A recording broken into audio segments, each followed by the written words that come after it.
કેશોદમાં અલૌકિક હોલી ઉત્સવ તથા ગિરિરાજ દર્શનનું આયોજન કરવામાં આવ્યું છે। કેશોદના આગતરાય રોડ ઉપર આવેલા બ્રહ્મકુમારી દિવ્ય પ્રાપ્તિ સેન્ટર ખાતે ધૂળેટીના પર્વ નિમિત્તે અલૌકિક હોળી ઉત્સવનું આયોજન કરવામાં આવ્યું છે। આ પ્રસંગે શાસ્ત્રોક્ત વિધિથી ધારાસભ્ય દેવાભાઈ માલમ તથા નગરપાલિકાના પ્રમુખ મેહુલભાઈ દ્વારા હોલિકા દહન તેમના દ્વારા કરવામાં આવ્યું હતું। આ તકે બ્રહ્મકુમારી રૂપા દીદીના જણાવ્યા મુજબ દિવ્ય પ્રાપ્તિ સેન્ટર ખાતે ગિરિરાજ દર્શનનું પણ આયોજન કરવામાં આવ્યું છે, જેમનું ઉદ્ઘાટન ધારાસભ્ય તથા નગરપાલિકાના પ્રમુખ દ્વારા કરવામાં આવ્યું હતું। આ તકે ભાજપના હોદ્દેદારો, કેશોદના શ્રેષ્ઠીઓ, ડોક્ટર રાજેશ સાંઘાણી, નગરપાલિકાના પ્રવીણભાઈ વિઠલાણી વગેરે ખાસ ઉપસ્થિત રહ્યા હતા। હોલિકા દહન વિશે રૂપા દીદી દ્વારા વિસ્તૃત જાણકારી આપવામાં આવી હતી।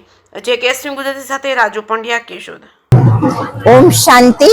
બ્રહ્મકુમારી રૂપાબેન કેશોદની ધર્મ પ્રેમી જનતાને આજે ખૂબ ખૂબ હર્ષદાયક સમાચાર છે। હોળીનો મહાન અલૌકિક પર્વ દિવ્ય પ્રાપ્તિના મેદાનમાં ખૂબ સુંદર રીતે મનાવવામાં આવી રહ્યું છે। આ વખતે તો એક વિશેષ હોલીના દહનની સાથે સાથે ગિરિરાજ દર્શનનો પણ સુંદર કાર્યક્રમ કાયમ માટે બ્રહ્મકુમારી ખાતે એક સુંદર આયોજન થયું છે, જેનું ભવ્ય ઉદ્ઘાટન આપણા ધારાસભ્ય શ્રી દેવાભાઈ માલમ, નગરપાલિકાના પ્રમુખ શ્રી અને અન્ય અગ્રણીઓની ઉપસ્થિતિમાં શુભારંભ થયો છે।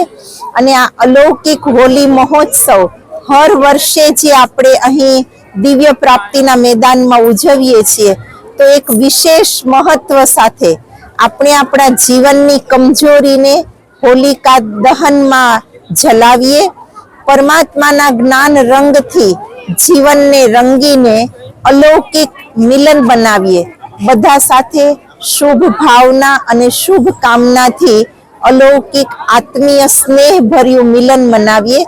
એ જ પરમાત્માનો આ હોલીનો શુભ સંદેશ છે ને આ વધારે આ રાજયોગ, મેડિટેશન અને જ્ઞાનનો લાભ લેવા વિદ્યાલયમાં કાયમ માટે સવારે 7 થી 8 અને સાંજે 5:30 થી 6:30 મેડિટેશન રાજયોગ કોર્સ કરાવવામાં આવે છે, વિના મૂલ્યે હર કોઈ લાભ લઈ શકે છે। ઓમ શાંતિ।